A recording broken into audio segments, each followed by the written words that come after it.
Welcome to Devalued with Mike and Caroline, the place where we talk about art and money and how creative people are navigating the ever-changing landscape of trying to make a living for their work.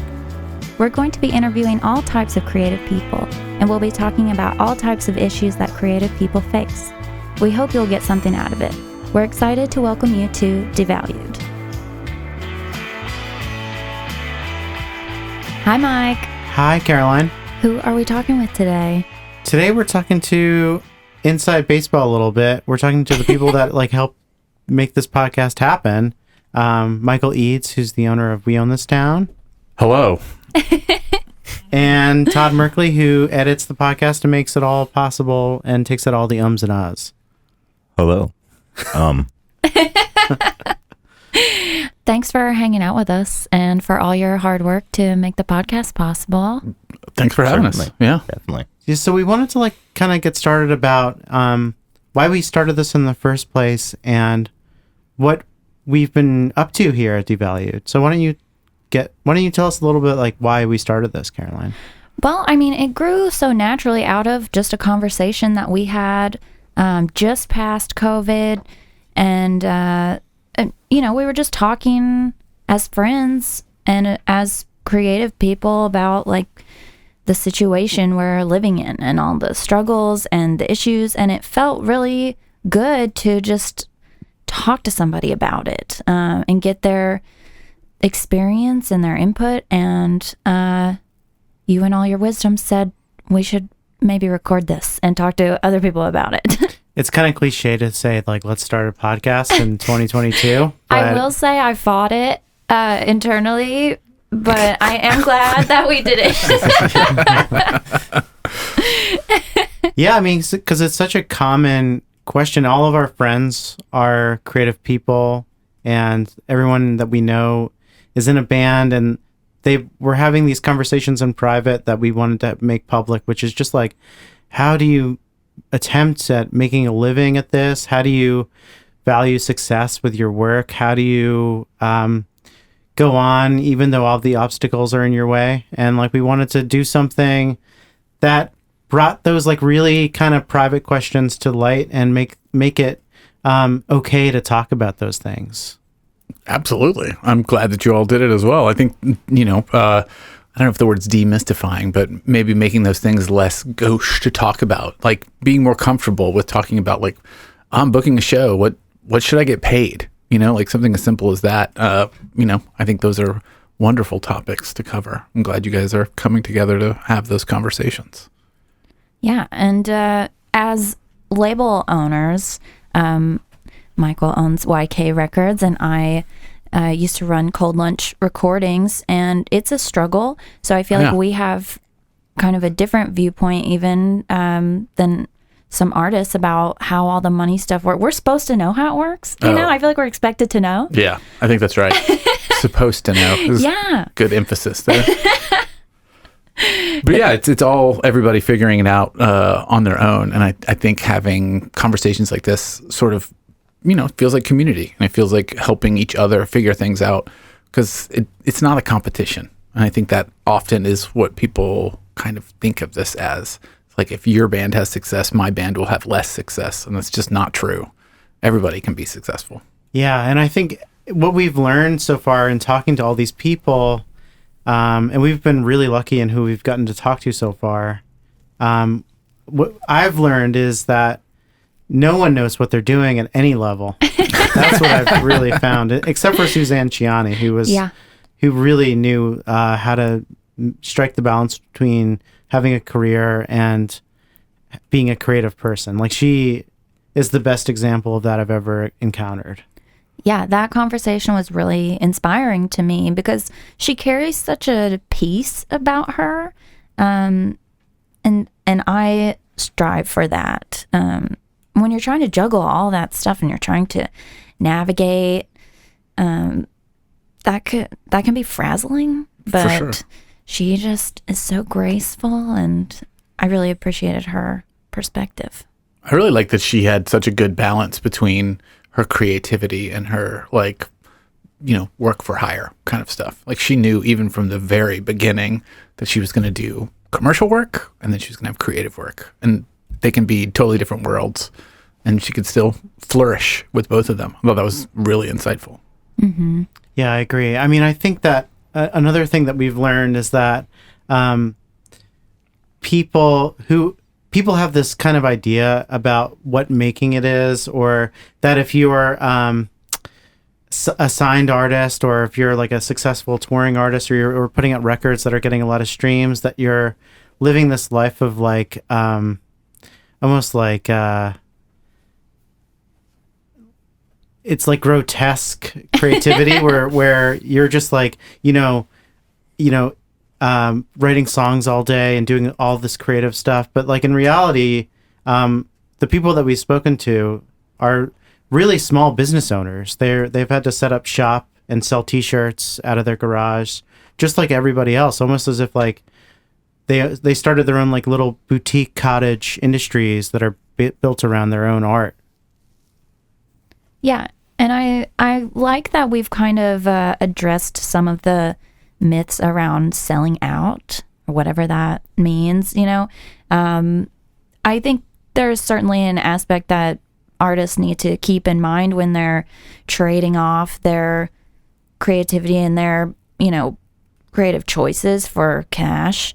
But what we're finding out is that everybody's got to do that a little bit sometimes.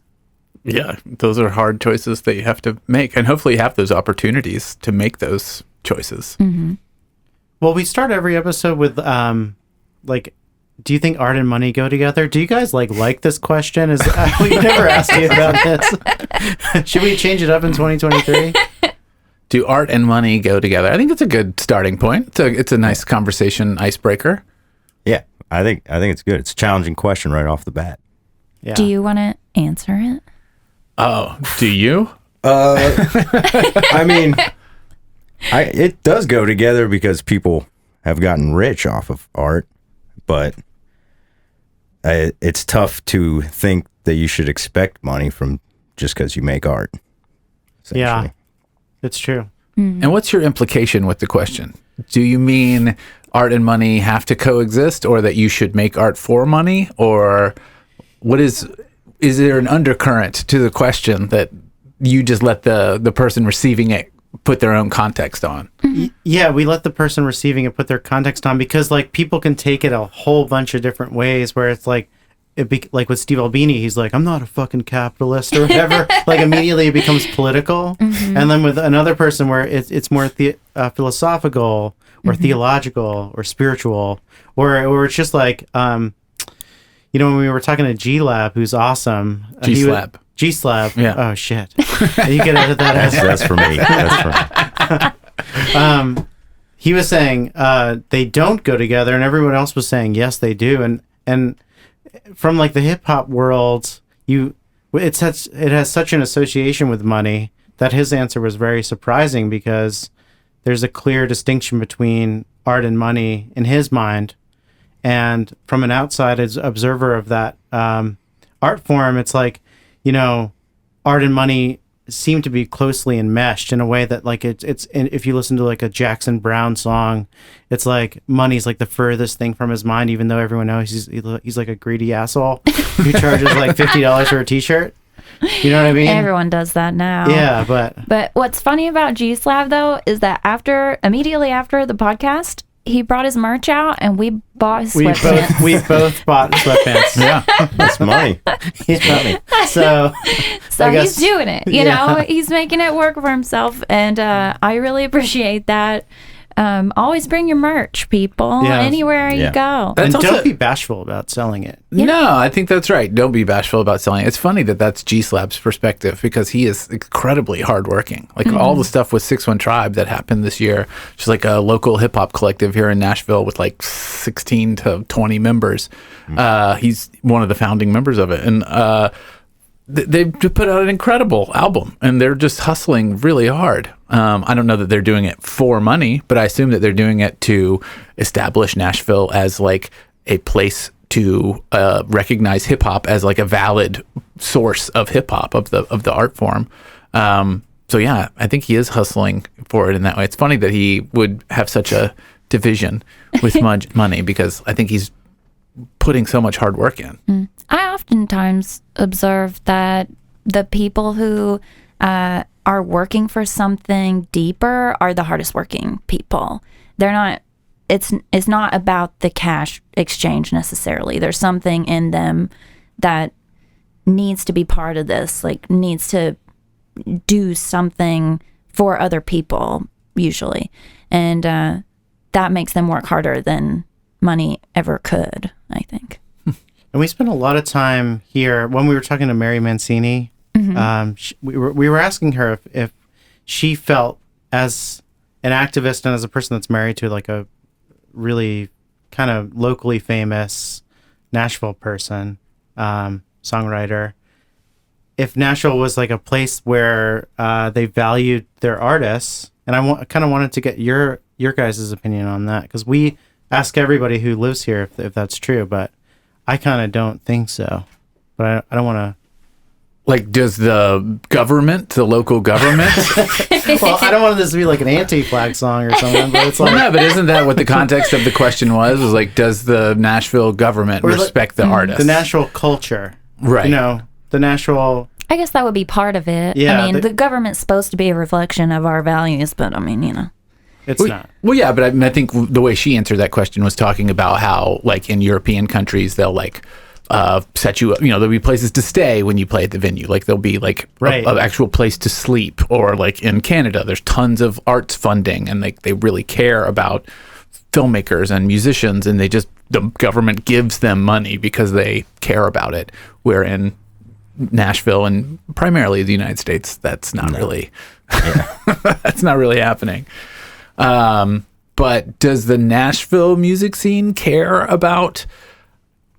Man, that's hard. That's a really hard question, because so much of Nashville's sort of profile, or what people think of it from the outside, is what we think of as Broadway and like the tourist destination, and you know, just honky tonk bars and people playing terrible covers, and I don't think those people care about music. They love music, but they don't care about it. You know what I mean? Mm-hmm. I was at Robert's Western World like a few days ago, and I can tell love you, Robert's. They don't care about music. Yeah. Roberts has good bands though, or good musicians. Yeah. I've walked past Kid Rock's big ass honky tonk several times and heard just like the worst blues hammer music just pouring out of there, and it's awful. It's pretty bad. But it's just live music. Everyone I They're talk making to, money though. they are. Those people are getting paid. They are. Yeah. Yeah, they might be the only ones getting paid. They're getting paid the most.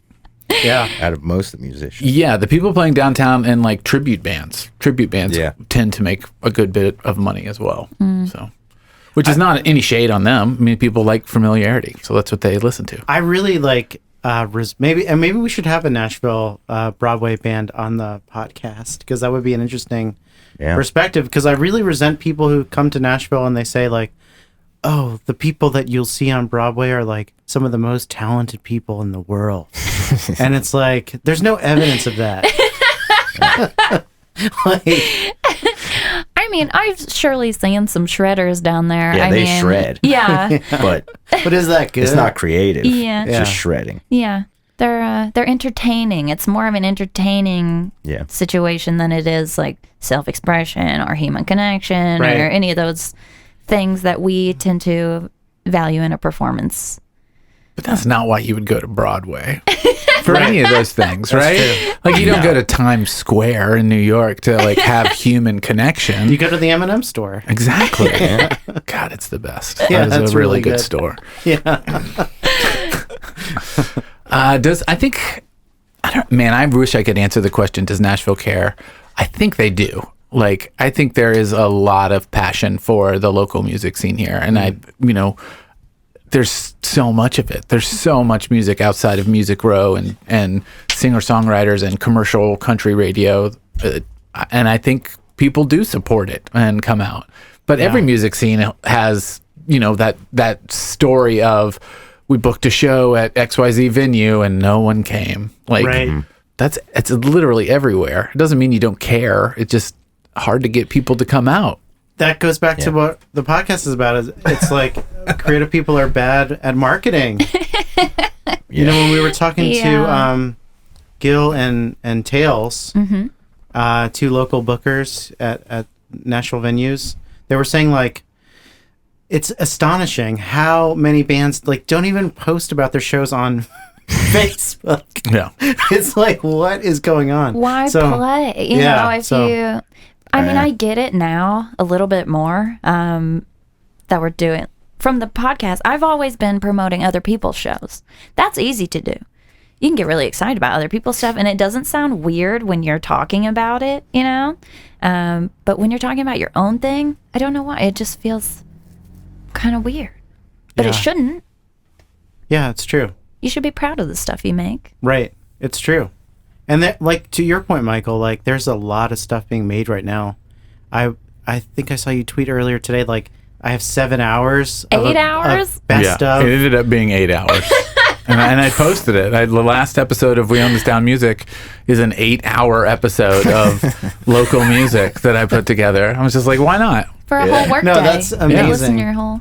That is absolutely That is- amazing. And it's That is not even amazing. everything, you know? Like, there was stuff I skipped, there was stuff I forgot, there's stuff I didn't hear. Like, you just can't hear it all. Right. Yeah. So, Right. there's just a ton of it. And, you know, there's only so many shows that people will go to, I guess. Right. Or are there cities, like, if you go to Philly, is like every local show just like packed? Like, is that what happens? Is Nashville not supporting? I really don't know.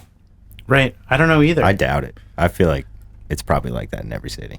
Yeah. I would imagine. Maybe. I do think the percentage of people who live here who are musicians is higher than most any other place. And I know a surprising and honestly alarming to me amount of musicians who don't listen to music. I hate that. And I have this secret theory. I didn't realize I have that. this secret theory that musicians don't listen to music anymore. They just listen to podcasts. And I know we're part of the problem. Yeah. I mean, I don't know if it's a problem. It's just weird. It's really interesting. weird. Yeah, it's like, because I know for a fact that modern day poets don't read modern day poetry. Like, they just don't. There's all these like little journals that exist just so that like people can say that they've been published in a journal, but they don't. None of the poets that I know read the other poems in that journal. They just like, hey, I got published in this. It's like so weird. But that's kind of like what is happening with music more and more, I think. I think maybe people are afraid of getting influenced. Like their stuff is going to turn into other people's stuff because they listen to it. I think that people just hate music, really. Oh. Could be. I think it's an age thing. I think you listen to the generic you listen to a ton of music from the age of like 10 to 25, and it's massively influential, and it like shapes who you are in a big way. If you're into music, it like shapes you. Oh, we got a car horn parking outside. All right. Anyway, I think you listen to a lot of that music and it shapes who you are. And then you hit a certain age and you go to a bunch of shows and you're friends with people in the music scene. And then you're sort of like, well, that song I loved in high school, I'll just listen to that. And I think that's a lot of people. They just listen to the things that they used to listen to. Right. And that's why people go down to Broadway to hear the songs they loved when they were 15 or whatever. Yeah. So that's really interesting. I don't know who's that was one of my favorite moments on the podcast when Suzanne Ciani heard the train and she's like, and like harmonizing with it. That was beautiful. It's a beautiful sound. So why don't we talk about like what our hopes for 2023 are and what you guys all hope to cover next year? Yeah, I have a good answer for this, but I want to hear yours first. I don't have an answer currently, but maybe. Just people who need less edits. No, I don't That's mind what- the edit. That's the behind the scenes stuff. I got that. I would like to talk to more people about like, I guess the biggest question that we keep coming across is how to have a job that you don't hate and continue to make music. So I feel like there are jobs out there that people would enjoy having. Maybe they just don't know that they exist or that they're lucrative. So I would like to talk to more people about whether it's song licensing or working on guitars or whatever it may be, jobs that are music adjacent, that can kind of get people thinking in that direction. I hope to expand our a scope of who we talk to and include more people outside of music. And because creative people is such a large, there's so many different types of creative people, whether it's like people who are writing novels right now, like why would you do that? Or people who are writing, art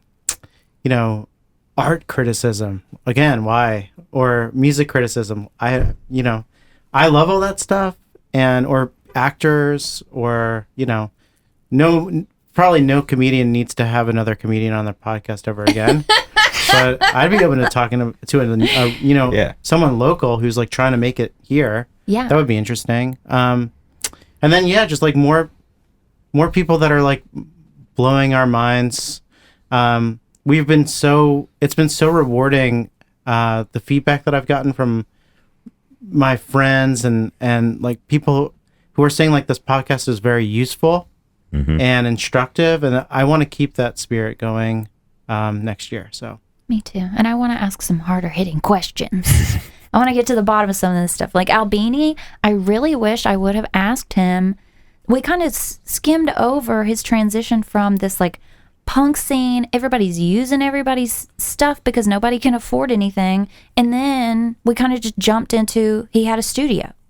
How did you do that? Where'd that money come from? He's probably still talking to us somewhere because he did not want. When at the end of the hour, he was like, "What?" So I think we could probably do a round 2 with him. Hopefully, cool. Yeah. I'll ask him. Yeah, I mean, I would just double down on what you said, Mike. I think as what I would hope for the show to do is to be instructive, and I think Carolyn, you're getting at it as well with helping people understand that there are jobs within music that aren't being a musician per se, but are related and could be as fulfilling or relatedly fulfilling. Yeah, I think the idea is something prescriptive and helpful, like if you're a band that did the work of recording an album or writing an album, we'll go there. Like you wrote a bunch of music. What do you do next? How do you get it recorded? Like, how do you make the artwork for it? Like, what should you do to distribute it? Like, how do you book the show? How do you promote the show? Like, I know that's not necessarily what you all thought of with the concept of the show, but those are questions that I'd love to see answered in some form or another, because I think just having some sort of guide is really helpful. And you don't have to follow it step by step, but if we all like kind of came together as a community and like said like, hey, this person can do posters, they're fantastic, like reach out to them, maybe throw them $25, $50, whatever, $80, whatever, to do that. Or maybe they'll do it for free and you'll promote them, which has its own problems. But anyway, like if there's a community of people that are willing to help out, like maybe we can all help one another sort of find some level of success. I don't know. Mm-hmm. Yeah, I would agree with that. I would like the answers to those questions as well. So, yeah, I think it's hard. But I do think that the answer lies in people helping one another, I think. But I'd have to hear it from others to really find out. Yeah.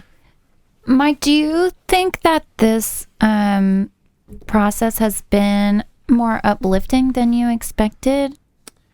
Yes, overall, for sure. Although the episode that will come out after this one is Kid Millions, and I felt like a completely deflated balloon after listening to him talk, because he's in Oneida, which is one of like the most lauded bands in the indie rock sphere of the past 30 years, I would say. And he was like, yeah, my albums are basically just advertisements for drum lessons to kids. I was like, okay, wow. So keeping, I don't want to use a cliche, but like keeping it real. Yeah. That's what we do on this podcast. Yeah, exactly. That was the first name of it.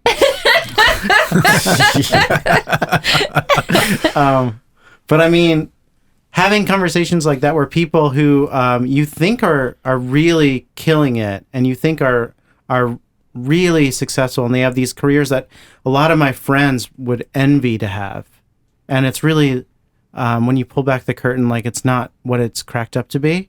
That was a really enlightening conversation because he was very honest about, where he was and where the band is, and even the, you can get the best new music in Pitchfork over and over and over again, but it doesn't mean that you're going to be able to pay the bills. Mm-hmm. That was interesting. I'm curious to know, you two are both in a band.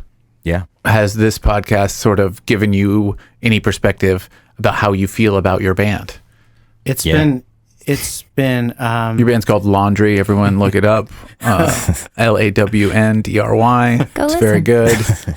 it's been I think it makes me feel much better about obscurity. Yeah, for sure.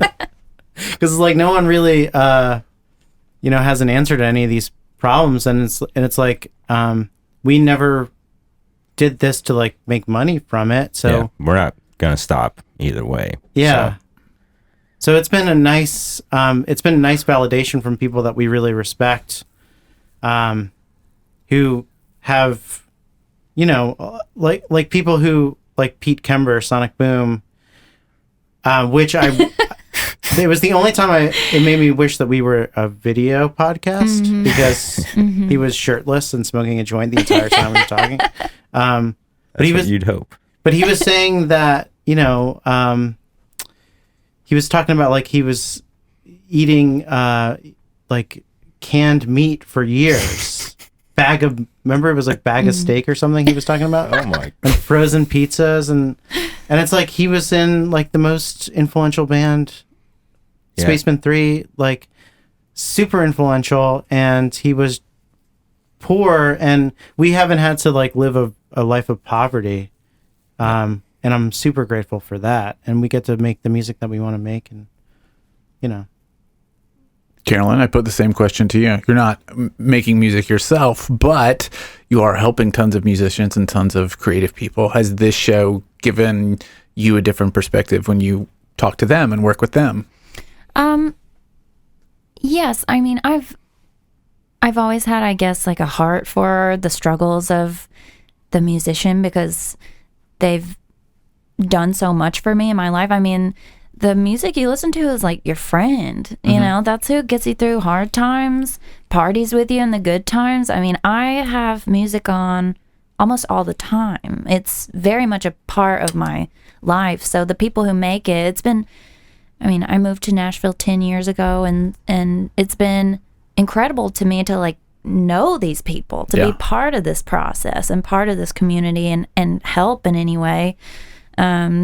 So getting to do the podcast and talk to people who are several of them like on down the line kind of from where we are age-wise, and just see that maybe aiming for this like big arena tour, maybe that's not the only success that you can have. There are many ways to have a beautiful life, still making music or art or not, having phases, whatever it is. There are many ways to live this life in a happy way. Yeah, I mean, I feel like the people that we spoke to who are like on the up and up, like Liza Ann, and Tristan's pretty established, but she's still on the up and up, I would think. And they seem to be much more like mentally well. And I mean, that's from the outside perspective, but like they seem to have balance, like prioritizing mental wellness rather than like chasing the career. And they have both of them have different businesses going on, different side hustles and things like that. So music isn't their only thing, and they're cool with that, but they're also like it's a different kind of perspective than like the super competitive, like you don't need you shouldn't have a plan B or whatever. And which was complete bullshit. It was like one of the things that I really agree with Steve Albini saying, with like, you should have a plan B and a plan C and a plan D. I'm like, just do music for fun, and otherwise it's going to kill you, Yeah, sometimes I think about the 70s like rock star trope that's stuck around for so long, even though it's incredibly outdated. Like no one's really doing that anymore. This like crazy fame and just living hard rock and roll lifestyle, you know? Yeah. You're just like partying every night all over the world. You know, the groupies and the private jets and all that stuff. And I don't know why that is still somehow what people think of when they think of like success in music. Yeah, it's weird. It's like there's that famous picture of like Led Zeppelin where they're coming off the private plane and it says Led Zeppelin. But if you like fast forward like 40 years, like the Rolling Stones are doing that, and it's like it's the worst thing in the world. And like I know like they still have groupies, and like Mick Jagger had a baby at like 70 years old or whatever, but that doesn't sound fun for the baby. Yeah, it's I don't know what happened. Maybe we're just getting older, but I like prefer a quieter lifestyle. I didn't think that would happen to me. Maybe quarantine kind of gave us a second too to think about this stuff more. Yeah, for sure. I think so. Yeah, hopefully people, can embrace that smaller success and still be comfortable. Like playing at smaller venues or even mid-sized venues, 1,000-person room or something. Like, I don't know that comes with private jets and tour buses, but you don't necessarily want to be struggling the whole time either. Mm-hmm. Right. For sure. I mean, I saw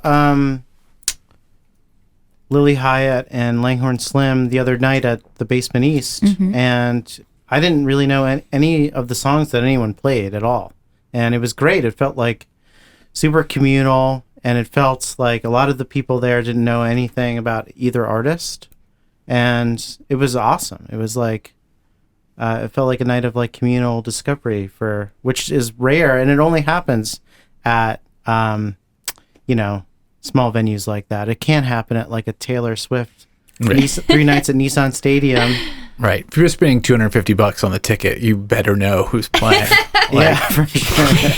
Yeah, Yeah. maybe we should talk about ticket prices really fast. I feel like we should readjust the ticket prices all around. We could start it at this table. Let's all go in together. I'm very one big union style.